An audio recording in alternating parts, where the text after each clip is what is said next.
Yeah, I'm baffled. It's why do we have to go back 20 years with regards to collusion and suppression of votes? Let's just go back to 2020, right? Didn't Donald Trump cause an insurrection? No, he didn't. No, he didn't cause an insurrection. Nobody's been charged with insurrection, including. Do you want me to finish answering or no? You just asked me a question. I was trying to answer, and you cut me off. Okay. No, he's never been charged with insurrection. And at that speech on January 6th, I'll say it a million times, he said, I want you to peacefully and patriotically make your voices heard. Was there a riot? Yes. Did people break the law? Yes. Were they properly charged and are being prosecuted? Yes. But did Donald Trump incite an insurrection? I don't think so, no. Well, why turn your radio down, Jeff, so you won't get the feedback, please. Okay. Why did it take him so long to even respond to even his family when they tried to get him to stop the folks bombarding, killing? Well. In my opinion, no matter how quickly he would have responded, you likely would have criticized him for giving the speech and inciting it anyway. So it really doesn't matter. It's a silly kind of charge. Your real charge is you believe that Donald Trump failed to concede the election and therefore caused all of what happened on January 6th. Don't you feel that way? And if Donald Trump right away had said, please stop, please stop, please stop, you still would have criticized him for the people that went into the Capitol building and trashed it. So come on. So come on. How do you know? Come on. That's a hypothetical. No, I'm not going to. Of course, it's a hypothetical. Yeah, but you're putting words in my mouth and my mind. So all right. Let me take them out. Let me take them out of your mouth and your mind. Don't you believe, Jeff, that people would still criticize Donald Trump no matter what he had said that day, having given that speech on January 6th, saying, "I want you to peacefully and patriotically go and make your voice heard." There was a 3 or 4 day event in Washington, D.C. called Stop the Steal.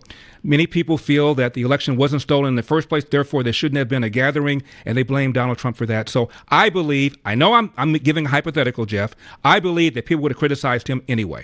What I want to know from you, though, is why is it you're not upset with Hillary? Hillary, for the entirety of President Trump's term, referred to the election as stolen and called him illegitimate. Now, it's true that she conceded the election, but later on, after she conceded, she joined Jill Stein in filing a lawsuit in Wisconsin to get the Wisconsin results overturned and filed a separate motion to have the recount conducted by hand. After conceding, you concede, but then you join a lawsuit to overturn Wisconsin, and you spend the next 4 years referring to Trump as illegitimate and saying the election is stolen. That's some kind of concession, isn't it, Jeff? Why aren't you upset about her? Because I didn't want Hillary to win either. So that's not Hillary the point. The point is she made the same allegation about her election as Donald Trump is making about his, that it was not fair, that it was stolen, and nobody seems to hold her responsible. But Donald Trump is a bad guy. I don't get it. Oh, he's a convicted felon, right? How is it that he can even be running for president? Read the Constitution. Read the Constitution. If you've been in the country for 14 years, over 35 years old, and you're a natural citizen, you can run for president. Even if you're a convicted felon. Yes. I'm a convicted felon, right? And even if you're a convicted felon, you can run for president based on the Constitution. Yes. And that's terrible. Right. Tell your congressperson to propose an amendment to the Constitution, get it approved by the states, and then we can have a conversation. But right now, the law is, even if you're a convicted felon, you can run for president. And so is that somebody you really want to vote for? Watch me. I'd vote more than once if I could. Now that's illegal. I bet you could. Right? No, that's illegal. That's illegal. No. You just said what you would do, right? If you could. Right? That was called humor. That was called humor. Are you familiar with the term humor, Jeff? That's not humor. No. I'll tell you what's not humor as well, right? Is all the propaganda that just sprouting about the people in Ohio right now, the Haitians, and that's just a dog whistle against blacks, and you're black, right? And so how could you even be supporting somebody like J.D. Vance and Trump? They're liars, right? And they're a bunch of rhetoric and propaganda. Well, this is kind of an unfocused conversation. I thought you were calling to talk about integrity, election denying, and that sort of thing. Now you want to switch it to Springfield.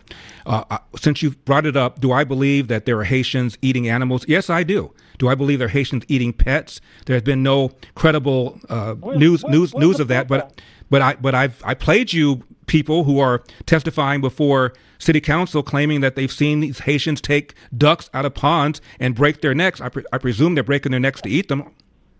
That's crazy, and you're crazy.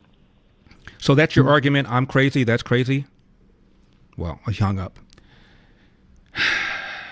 You know, it's just tough talking to people who've been infected with Trump derangement syndrome.